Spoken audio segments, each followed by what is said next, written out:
Hey, welcome everyone. Sir Heroscape here today. Got a few things to cover. First off, you notice I've been sending out some ScapeCon videos as of this last week.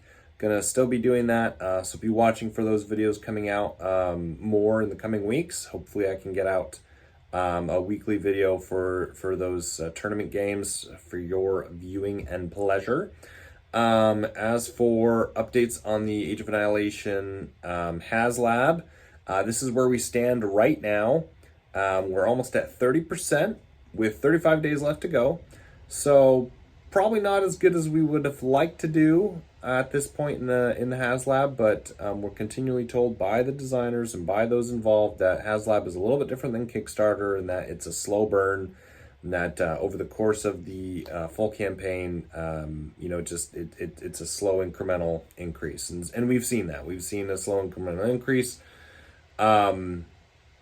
So yes, we can be worried, but no, it's not the doomsday yet.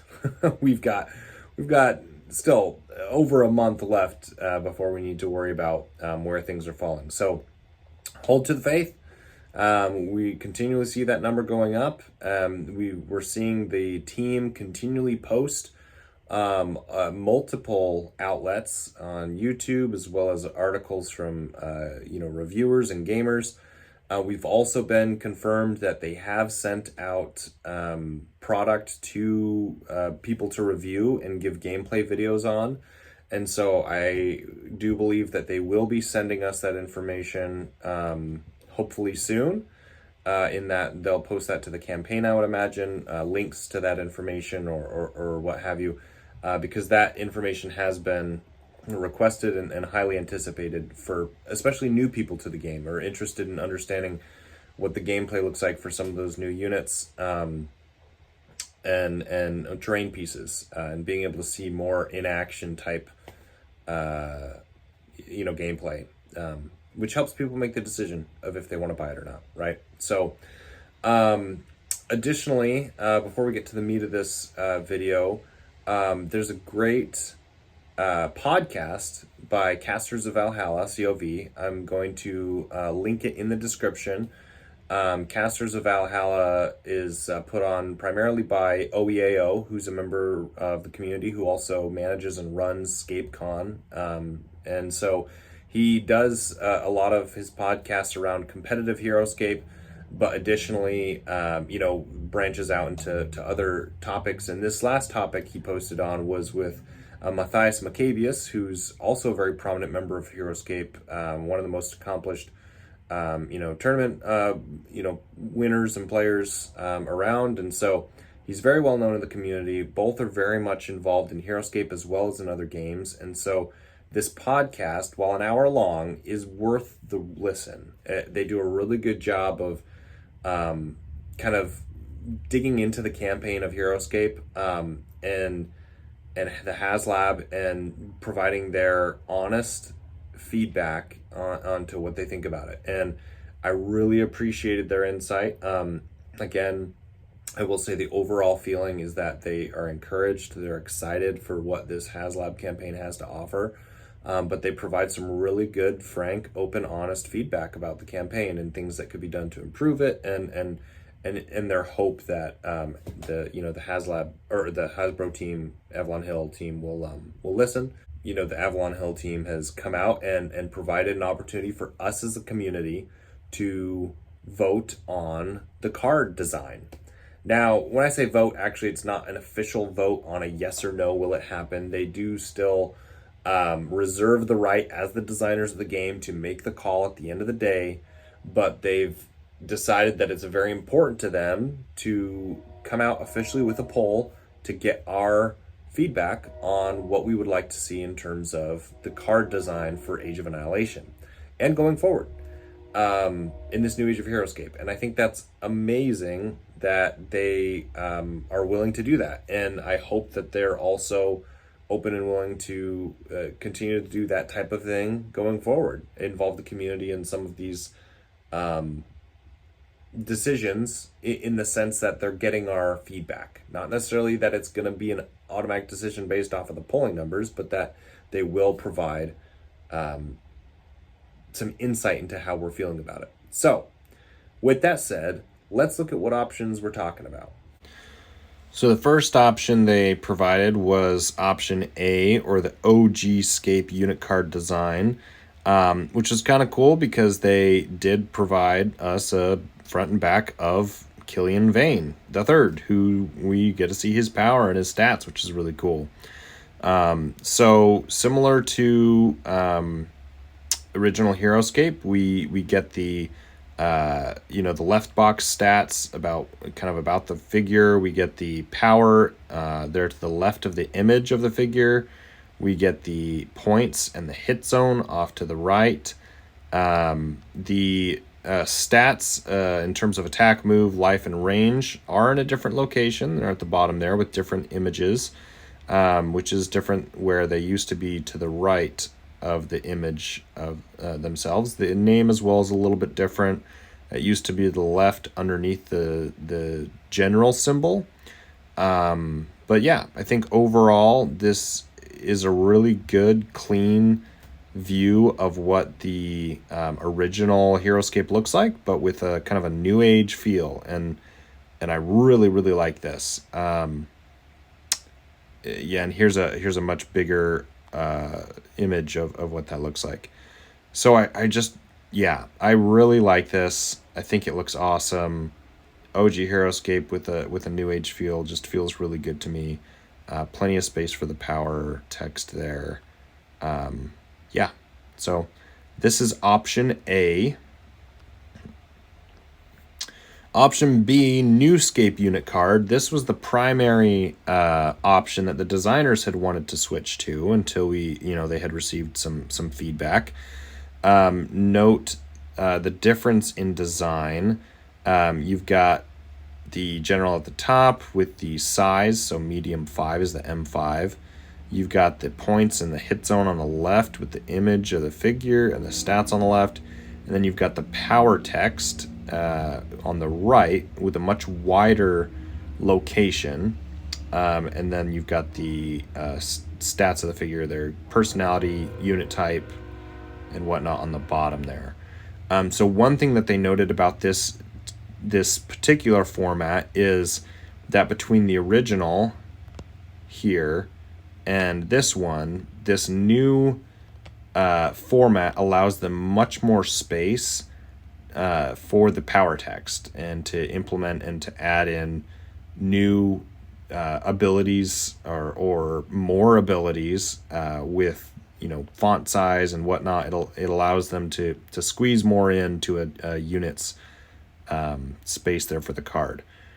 Note here, it is substantially smaller. That said, I'm not entirely convinced by that argument, and I'll cover some reasons why a little bit later.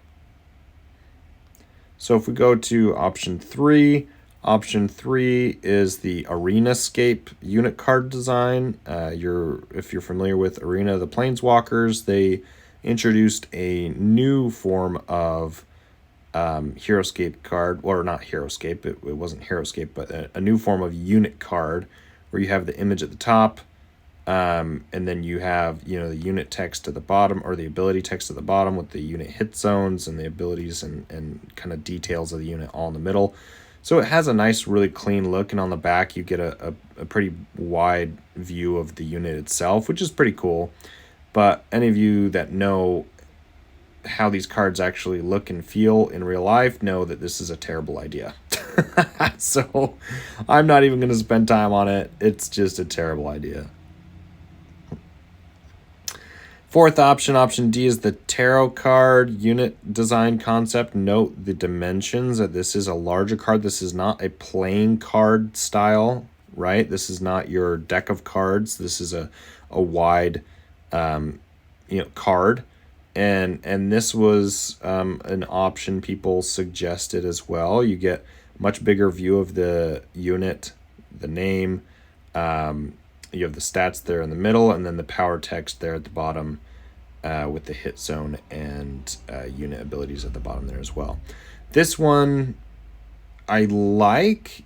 I just think they probably need to change the proportions of the unit picture with the power text. I think they could provide themselves more space for the power text there.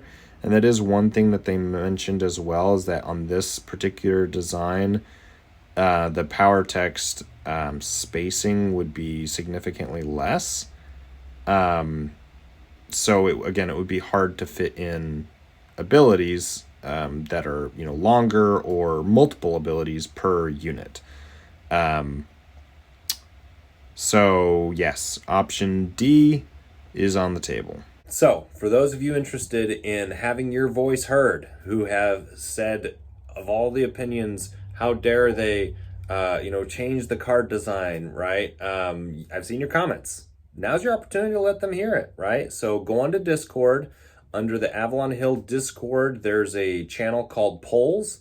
And under that channel, you're going to have the opportunity to react, which is, in a way, your vote. You're going to be able to react to what option you want. You can vote for all the options or one of the options, but you can only vote once for one of the options. So go out and let us know what you think. People are voting all day long, and it's going to be open, I believe, for a full week. So anyway, you have some time to vote. I personally voted for OGscape. Now, a couple reasons for that. The new design, I really just didn't like the layout. Like, I can understand the spacing and what they were saying about how they wanted to space it to provide the more space for the power text. I just didn't like how it was oriented. That's fine. That's how I felt about it. So I voted for OGscape. The reason being, I don't think the power text spacing is a valid argument for them. Here's why. My personal feeling, here's why. Cyprian Essenwine, okay? He is the perfect example of what you can do, okay? Look at the way that this card is formatted. He's got 3 different abilities. Stealth flying, which flying is extremely text heavy. And then you've got an ability with even bullet points, multiple D20 rolls. And how did they format it? They were able to fit it all in. And if you notice on the edge, they didn't, just cut it off on the side. They, made it tapered all the way down so they could fit all the text. The C3V is very familiar with doing this. In fact, I think they would even take sometimes and push this image in a little bit. So if they had to fit more text, they shrink the size, the formatting. I mean, look at that. I mean, you've got the column of text right there. You're getting 3 powers with very wordy abilities. Another example is Torkelna. Torkelna has like a one ability, but it's like this big and it's, super long. There's a few units that have that, right, where there's just tons of wording. This, again, the C3V is a great example of being able to kind of adjust the formatting of the card to allow the text in. And so, yes, I hear what they say, right? Hey, this new version allows us to, add more text and more abilities into a unit. But I also love the simplicity of design sometimes. That's my opinion. Like, sometimes the best designs only need 1 power. And a Cytail is a great proponent of this, constantly in design, in the C3V or in SOV, he's been a proponent of, simplicity. Well, actually, I think it's Cytail and Riggs. Both are really, really good at this in the Heroscape community, where they say, simplicity is sometimes the best option for a unit. You give them 1 power, right? And it's the way that they play on the battlefield, the way that the mechanic is implemented, the way that the unit plays with other units, that actually does more for the theme and the way the unit is fun to play. Anyway, I don't need to get into it too much, other than to say, I personally feel that the current OG design works for Heroscape, right? There's plenty of space on the card in OG Heroscape designs with all the wordiness and all the power text that units had. There was plenty of complexity in some of those powers. I think the complexity is still doable with new power text.